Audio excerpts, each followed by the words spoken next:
lo que llaman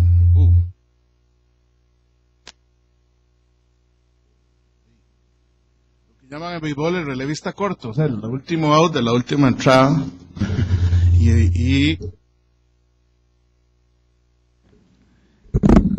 Ahí, ok. Voy a hacerlo rápidamente atendiendo que es una hora avanzada. Agradezco a la comisión organizadora, al Colegio de Abogados y Abogadas, por tener el riesgo de darme un micrófono porque usualmente hablo más de la cuenta. Y mi reconocimiento a las expositoras que nos han dado una visión moderna y actual de lo que es el derecho internacional privado, necesario en un país como el nuestro, donde la mayor parte de los conflictos no son objeto de regulación, no hay forma de que se regulen y las regulaciones que salen no se aplican. Como decía don Gastón Certat, Costa Rica, en materia jurídica, un país en vías de subdesarrollo. Y bajo ese tema, bueno, también mi reconocimiento a don Rolando, que habla valiente, parte de una generación de jueces muy justos y muy valientes, de quienes veo por ahí, a doña Valeria Arce y está don Jorge Colazo por allá, y otros que no veo muy bien, tal vez porque quebré los anteojos ayer y compré estos con el método anterior de los años míos, que era pasar a un supermercado chino, pedir la caja de anteojos, ¿verdad? Y empezarse a poner con el periódico, decía, este sí, y este sí me deja ver aquí, pero no los veo. Mi reconocimiento a ustedes, jueces de la República, que son valientes, que vienen a estas actividades y que valientemente pagan un estrado y dicen las cosas como son. Mi propuesta hoy es nada más responder una pregunta. Voy a tomar algunos minutos para hacerlo, pero la pregunta es ¿qué hubiera pasado si Elian González, el balserito del año 2000, el bote, en vez de haber llegado a Miami, hubiera llegado a Puerto Limón? ¿Qué hubiera pasado? Esa es la pregunta. Para ubicar de la gente que no está familiarizada con esto, aunque es algo que fue muy popular hace 13 años, voy a hacer un resumen histórico. Lo voy a leer porque no soy bueno para... Este es el que está en tu celular. ¿No? ¿Y por qué no me presta eso? Tal vez si cambiamos de micrófono, a ver. Digamos que ahí. Corre esto porque si no voto esto de fijo. Eso no hay duda que lo vea. Ok. Voy a leer el resumen y entonces vamos a ver qué pasaría con Elian. Elian González, nacido 6 de diciembre del año 93, cumplió 19 años en diciembre, protagonizó un incidente muy relevante en los medios de comunicación en el año 2000 a raíz de su llegada a Estados Unidos y la posterior devolución a la custodia de su padre en Cuba. En noviembre del 99, Elian es sacado ilegalmente de Cuba por su madre. Estamos hablando que sería un caso de restitución internacional de haberse planteado, salvo que Estados Unidos junto con Somalia son los dos únicos países del mundo que no han suscrito la convención. Entonces, digamos que no se podía recurrir a ese mecanismo. Por su madre, Elizabeth Brotons, con el propósito de ir a Estados Unidos. La tentativa de emigrar fue realizada en un pequeño bote de aluminio con motor defectuoso, operado por un cubano residente en Miami, novio de la madre de Elian, que solía introducir inmigrantes ilegales cubanos a Estados Unidos a cambio de dinero. Durante la travesía, la madre de Elian y otras 10 personas mueren, el niño y otras 3 personas sobreviven y después de varios días a la deriva, alcanzan la costa de Florida en una cámara de neumático, en un neumático. Elian es rescatado por 2 pescadores y entregado al servicio guardacostas de Estados Unidos. Conforme a las leyes estadounidenses y cubanas, el acto cometido por la madre de Elian era un secuestro y puede ser objeto de sanción penal. Sin embargo, dada la práctica jurisprudencial estadounidense denominada wet feet, dry feet, o pies mojados, pies secos, los cubanos que llegan a las costas de Estados Unidos piden asilo político de ese país, pero los que son hallados en el mar son devueltos a Cuba. Las autoridades del Servicio de Migración y Naturalización de Estados Unidos primero entregaron a Elian a la custodia de su abuelo Lázaro, residente en Miami. Los parientes estadounidenses de Elian y organizaciones opositoras a Fidel Castro sostuvieron que por el principio dry feet, el niño podía adquirir estado de asilado político que fue solicitado por los parientes. Pero por otra parte, dado que su madre había sacado al niño de Cuba sin autorización de su padre, Juan Miguel González, el caso no implicaba solo cuestiones de asilo político, sino también un conflicto relativo a la guardia de Elian y, por supuesto, a la restitución de Elian a Cuba. Después de muchas negociaciones, el Servicio de Migración acordó que la cuestión de la custodia prevalecía y que tenía que ser devuelto a Cuba, Elian. Incluso con la participación de Janet Reno, que era la ministra de Justicia de ese tiempo, se puso el 13 de abril como plazo de devolución. Elian estaba en Miami, lleno de reporteros de prensa y televisión, lo vimos todos, y durante la mayor parte del verano del año 2000, las noticias estadounidenses y todo esto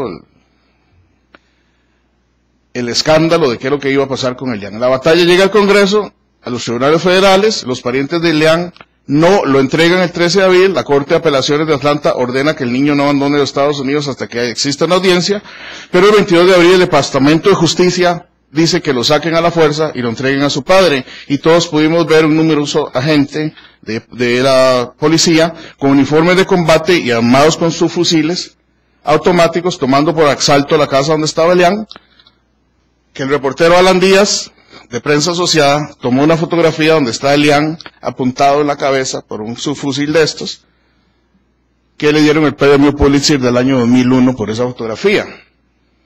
Al final el niño es trasladado a la base aérea Andrews, donde se reúne con su padre. La Corte de Apelaciones no le da la razón a Elian y la Corte Suprema rechaza la apelación, y el 28 de junio Elian y su padre regresan a Cuba.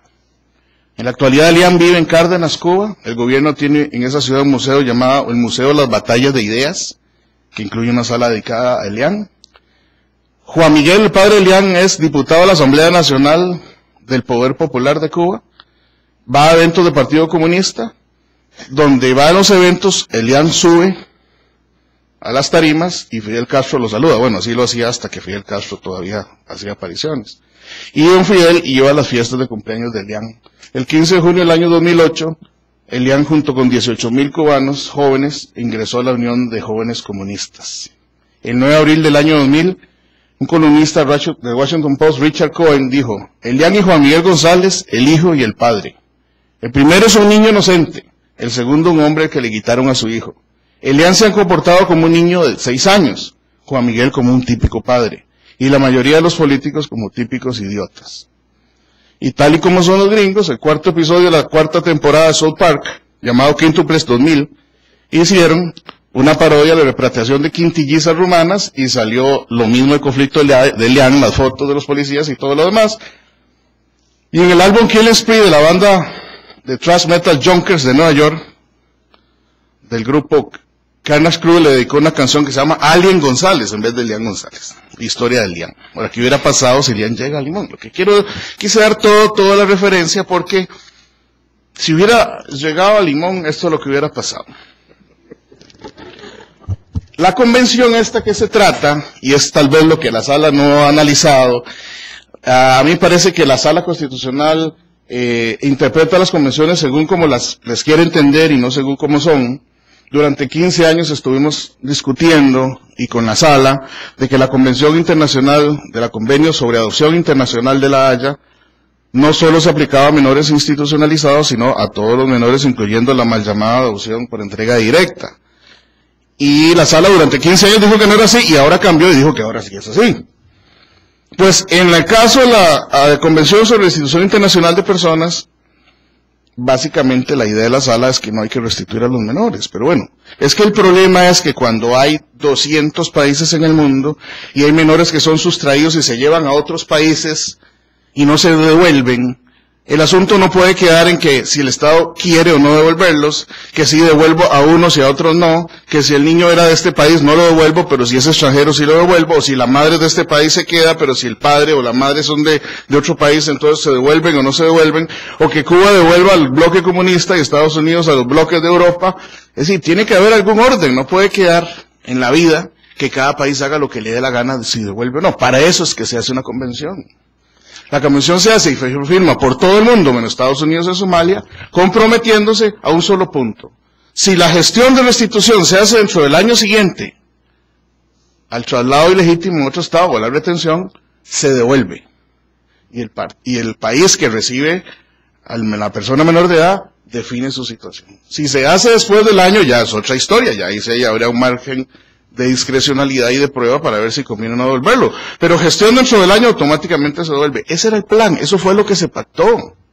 Estados Unidos devuelve a Elian no porque sea signatario de la convención, sino porque Estados Unidos sabe que si no devuelve a Elian, ningún niño estadounidense sería regresado a Estados Unidos, porque la reciprocidad no existiría. Por eso Estados Unidos, a pesar de todo, de estar en un año electoral de reelección, del apoyo de la comunidad cubana entera al caso de Elian, a pesar de todo, con armas va y lo soca, le devuelve, porque sabe que si no cumple, nadie va a cumplir. Ahora, ¿qué hace Costa Rica?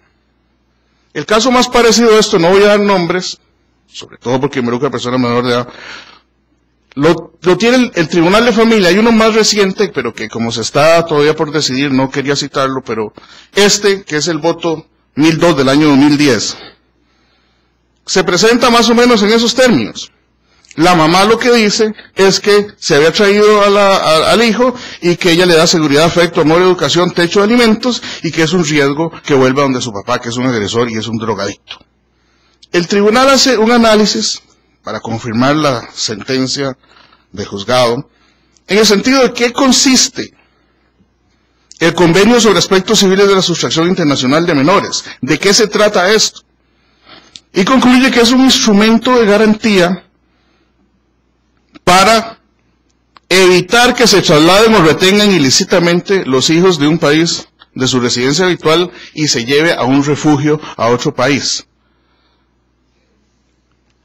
Que la idea es un instrumento de cooperación internacional que pretende impedir que por la vía de hecho se desvincule a una persona de donde vive y artificialmente se crea una competencia en otro país donde se piensa que hay mejores condiciones para discutir temas de custodia. Pensemos en el individuo árabe que se lleva a su hijo allá, donde las leyes árabes, que tienen que ver más con los hombres y con los derechos de los hombres, tienen una mayor posibilidad de que le dejen al hijo que en el país donde vivía. Entonces se lo lleva allá buscando un foro que le sirve más. Esa es la idea, impedir ese tipo de cosas. Eso es lo que dice el tribunal. Es un tema de cooperación internacional, evitar las vías de hecho, evitar los vínculos artificiales. No es permitido, no debe permitirse que se elija el foro, que se lleve a los niños a otro país, y todas estas medidas de restitución son medidas disuasivas para que la gente no haga estas cosas. Porque en la medida en que en Costa Rica suene como un paraíso del refugio de niños sustraídos, y se diga que la Sala Constitucional no ordena que no los... y que se tiene la posibilidad de venir aquí y discutir que si el marido es un agresor o lo que sea, no lo van a retornar, entonces el tema de disuasión no va a existir, y vamos a entender todos que Costa Rica es el lugar, como era Brasil antes, para el tema de extradición, Costa Rica es el lugar donde hay que echar a los menores y decir las palabras mágicas. El papá es agresor, el niño corre peligro, y aquí está mejor. Y listo, ya no se restituye y se acabó. Entonces, el Tribunal de Familia dice que eso no debe ser así, que para eso hay autoridades centrales, estados contratantes, que el tema de la custodia, cuál es el mejor progenitor para estar con el menor, no es un tema que se discute en este tipo de procesos, que aquí se discute si se restituye o no, y si se restituye, aquel país resuelve el tema de custodia. Si no se restituye, este país lo resuelve, pero que en el proceso de restitución ese tema no se resuelve. Hace citas de la Corte Suprema. Es impresionante esta sentencia, que por cierto, que ciertamente, y como es lo justo, con redacción de don Luis Héctor Amoretti y votos de los jueces Alexis Vargas y don Rolando Soto, cita jurisprudencia de Finlandia sobre los objetivos del convenio, del Tribunal Constitucional alemán sobre qué es la restitución inmediata y por qué se debe dar, sobre el tema de los fraudes, cuando se lleva un menor a otro lugar, sin decir nada, se pide la custodia y luego se presenta un papel diciendo, aquí está la custodia, yo ya la tengo legalmente. Bueno, claro, pues que es parte del fraude ese. O sea, nadie va a venir a decir, yo vengo huyendo, me robé el niño, hay una orden que se lo dieron al papá ya, pero yo vengo aquí a que usted me dé otra. O sea, nadie dice eso. Lo que dice es, vengo huyendo, es un agresor, deme una custodia, y luego cuando piden la restitución, mire, yo tengo una custodia aquí. Incluso la Corte Suprema Argentina ha dicho que la idea es no entrar a especular sobre si el menor está mejor aquí o allá, sino restituirlo. No entrar en la consideración de que Costa Rica es un mejor país que Cuba, entonces el DIAN se debe quedar aquí porque aquí hay más democracia, y aquí el clima es mejor, y aquí, y en cambio en Cuba son malos, y los carros son viejos. O sea, no, eso no se entra, se restituye ya. Esa es la idea. Y, bueno, que sí hay excepciones para restituir, y cita resoluciones de Irlanda, Inglaterra, de Gales, de Australia, diciendo que cuando hay un peligro de abuso sexual, de violencia contra el menor, uno que a mí no me parece, riesgo de suicidio de la madre si esa deshajaba de su hijo. O sea, la mamá dijo que si le quitaban al hijo se mataba, entonces por eso no lo restituyen. Me parece que no deberíamos entrar en eso, pero bueno, ahí la citan ellos. Pero que son casos de excepción. La regla es que se restituye, y cuando se demuestra que la restitución va a poner en riesgo al menor un riesgo cierto, entonces no se restituye como una excepción. Ahora, que la mamá se trajo al chico robado y que ya tiene un proceso penal y ahora no puede volver a aquel país porque ya la persiguen penalmente, el tribunal lo que dice, señora, pero no es culpa suya. ¿No sabía usted que robándose el hijo le iban a abrir un proceso penal? Ahora pretende que como hay un proceso penal, entonces no la manden a usted ni tampoco al hijo. O sea, no es usted misma actuando o tratando de prevalecerse su propio dolo, poniéndose en condición de ser perseguida penal y luego alegándolo como una excusa. Conclusión. El Tribunal de Familia dice, hay que restituirlo. Están los requisitos, no nos toca a nosotros resolver sobre el fondo del asunto de la custodia, se devuelve y se cumple con la convención, porque la convención es para eso. El asunto va ante la Sala Constitucional y ahora vamos a lo que dice don Rolando. La Sala Constitucional en el voto 1248 del año 2011, conociendo de este asunto, ojo, a través de un habeas corpus, que es un tema que no es jerárquico, ni está previsto en la convención, ni nada, dice que si bien hay otras resoluciones, en otro sentido, como la sala, no, vincula a todo el mundo con sus resoluciones, menos a la sala, va a cambiar de criterio, y cambia de criterio. Y dice que lo que no se ha visto es que el convenio, la Convención Internacional de Niños y de las Niñas tiene el concepto del interés superior del menor y que ese concepto está por encima de la Convención.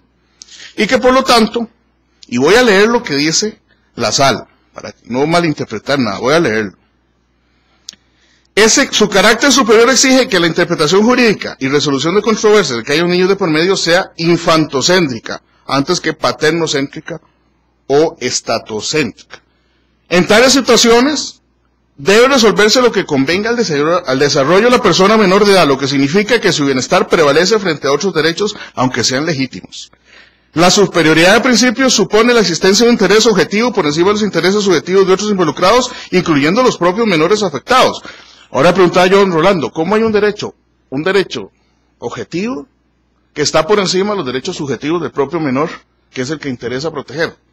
¿Qué clase de concepto es ese?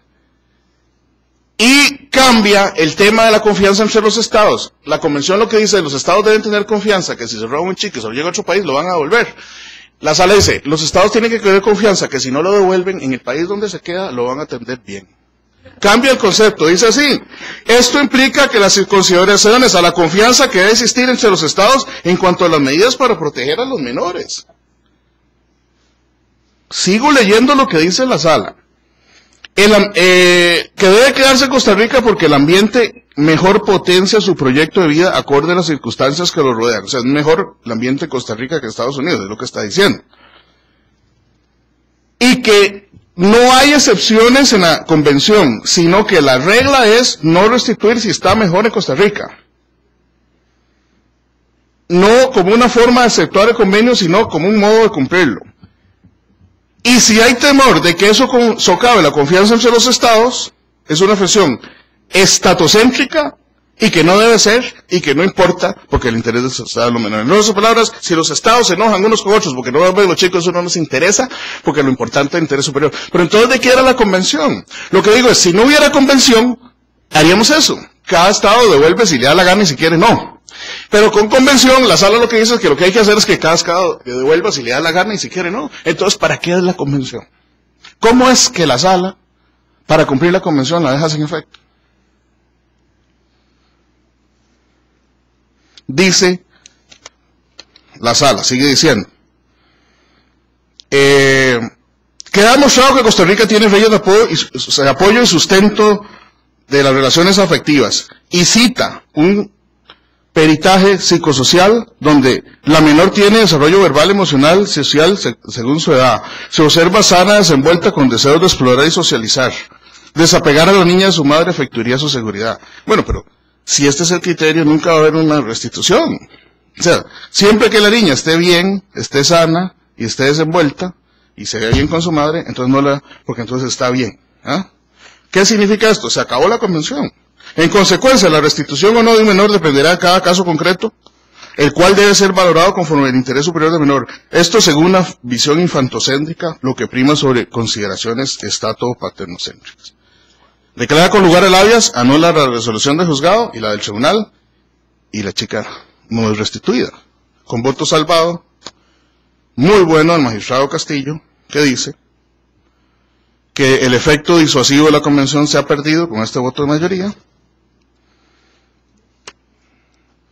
y que es increíble cómo en un habeas corpus en que el papá no era parte, sin tener como parte a su papá, ni darle audiencia, ni dejarlo demostrar nada,